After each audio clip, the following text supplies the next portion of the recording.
Hey kids, Oldman shouting at clouds. Back again to help you with your fantasy football as Oldman plays CFL Fantasy for another week. So I've made a few notes. I've gone through the injury reports and the depth charts that are available.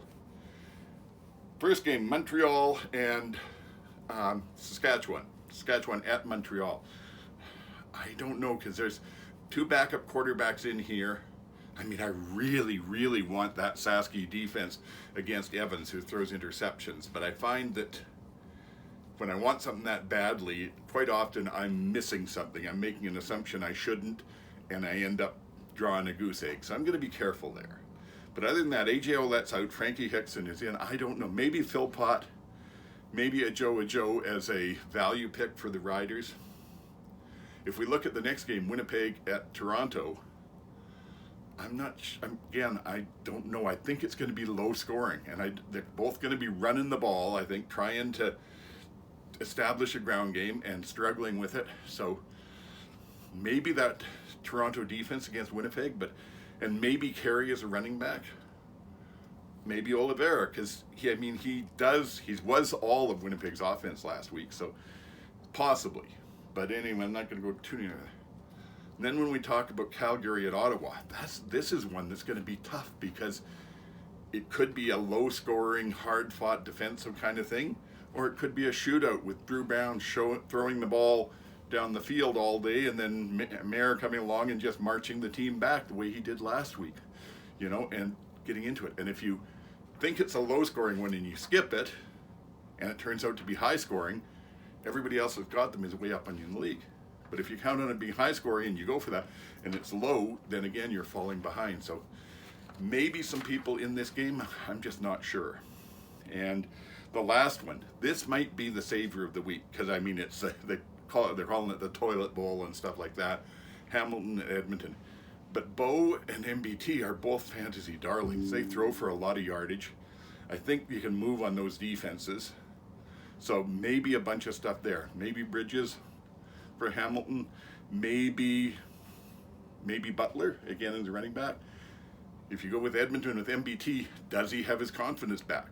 If he does, maybe him and teaming him up with Lewis might be good because they're starting to get the ball to him. I'm not sure. It's going to be a tough week to sort it out. So let's go on over to the computer, see if we can figure out just what we can fit within the budget, and hopefully we'll do better than the last couple of weeks. I have to say, the last 2 weeks I scored in the 70s because I had Cody and he went out early. And then the week after that, it was, I think, 88.6. But then the highest score in the league, in the whole player on the CFL, was 130.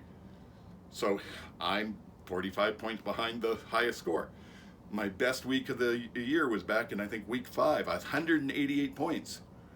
They were 220 something. I was 45 points behind the leader. So it's all kind of a wash. And this is a sprint. This is not a sprint. It's like the CFL season. It's a marathon. So don't let a few bad weeks get you down. You can come back on it. Anyway, like I said, we're going to go over to the computer, see what we can do. So, all right, let's see where we start here. Let's start with our quarterback. Now, like I said, Vernon Adams is on the bye this week. Mitchell or MBT are sort of my go-to guys because they can both be fantasy darlings. And the question is, has MBT got his confidence back or not? The only other ones really might be Mayer, who's at 12, and Drew Brown with Ottawa, who's at 10-4. So, you know what? I do have more faith in Macbeth, in MBT, that he will come back against a defense like Hamilton's. And I think they're going to win this game, to tell you the truth. But so running back, let's go on over here and see where we start. Fletcher's the top. Where do we go there now? Fletcher is the top ranked one as far as points go. But again, that Sasky defense, I don't think they've given up 100 yards on the ground, and I don't think they've given up more than 50 yards to one player. So unless he gets a lot of passes, and I don't see that. But Butler, maybe.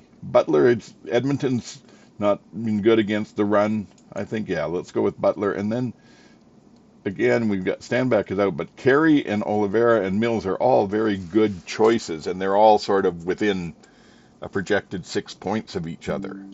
But I have to say, I'm going to Yeah. Something about Armstead in Ottawa and that Calgary defense, I think he's going to do fine. So I'm putting him there. So now we go over to our wide receivers. And the one thing that I've been doing every time he's been in a game is taking Philpott. Now, he's got Caleb Evans throwing to him, but he's the leading receiver in the league as far as I know, so he's going to get some.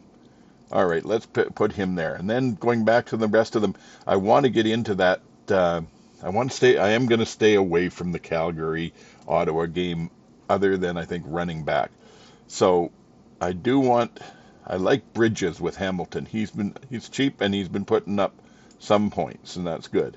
And then the other one who's going to be on here somewhere, if I can find him, is Eugene Lewis, who's way down the list here apparently, but projected at only 10 points. But they've been getting the ball to him, and if they're going to win, they're going to have to do that. So I think he might be the play this week.